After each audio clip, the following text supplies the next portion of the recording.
we have faced our fear.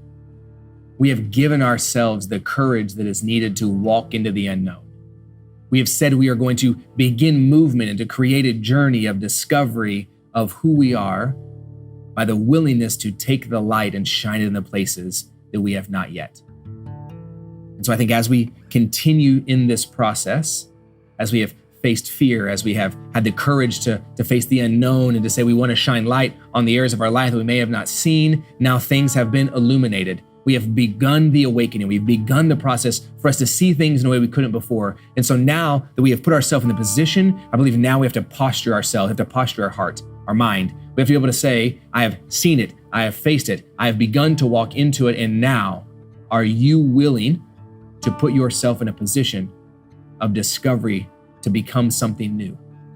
Now, please hear me when I say that I'm not telling you who you were yesterday is not good or is bad or is not valuable or is not worthy. Do not hear what I am not saying. I'm not saying that. Believe who you were yesterday was immensely valuable.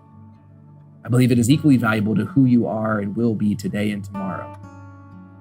But our value is not dependent on the things that we are discovering and the ways in which we evolve and change.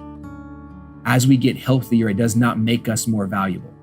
As we get more successful, it does not make us more valuable. As we have more knowledge and more experience and therefore more wisdom, that does not make us more valuable. And so I want to squash that lie. I want to get rid of that because I want you to be able to see, I want you to be able to understand in yourself that as you face fear and as you walk into the unknown and you begin movement, as you have an awakening, as you look upward, what I want you to be able to see is there has to be a posture that says we have a desire to become something. We have to have a posture that says we desire to move forward. I think about my son. He'll be 4 in October. And who he was at 4 is totally different than who he was at 3 and totally different than who he was at 1. Now, it's an easy metaphor, right? Because kids are always evolving and changing. And one day they can't walk and the next day they're walking. And then one day they can't talk and then they're talking. And then we have these easy milestones for us to look. But I think for some of us at some point in our life, we let go of that. At some point in our life, we say, oh, I'm this age or I'm at this place or I'm this career. And so I've arrived or so I've done it. And so I guess this is just who I'm going to be. But I think for many of us, our level of satisfaction is not where we desire because at some point in our life, we gave up. And I'm not talking about the full give up, you lay in bed, you don't do anything, even though some of us might be there. I think for many of us, what happens, we get to a place and we go, I guess this is just who I'm going to be. So I guess there's no more work to be done. So I want to challenge you and encourage you that as we walk through assessment, as we end the space of awakening, as we continue on this journey together, you're going to have to posture yourself in a way that says, I desire to continue to become new. Every day when I wake up, I didn't say better. I didn't say that for a reason. I don't think you need to be better today. That's a value statement. This is not a value statement. This is an identity statement. This is a human statement. That you are changing and you are evolving and you have the ability to continue to become new. We are not who we used to be. Let me put it in a way that's less about 4-year-olds, because many of us are going to hear that and be like, well, yeah, that's easy. That's not me.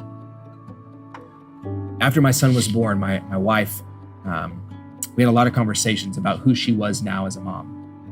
And I think this applies to dads too in some way. We figure ourselves out, but it's not near as impactful, I think, as it is for mothers. So I just remember one day I came home and my wife and I were talking and she read me this little article that she had found.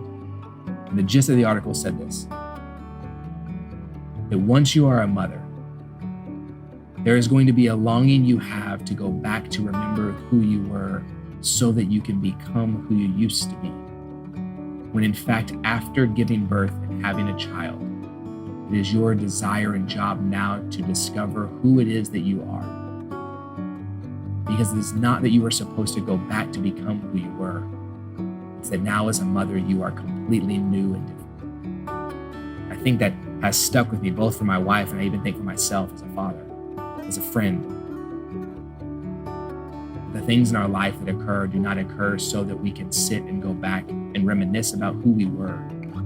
But every day that we wake up, we've been given the opportunity to both assess where we have come from, to have an awakening and look upward to where we are now, to begin a journey to say that today is not about me attempting to become who I was because someone gave me a pat and a praise.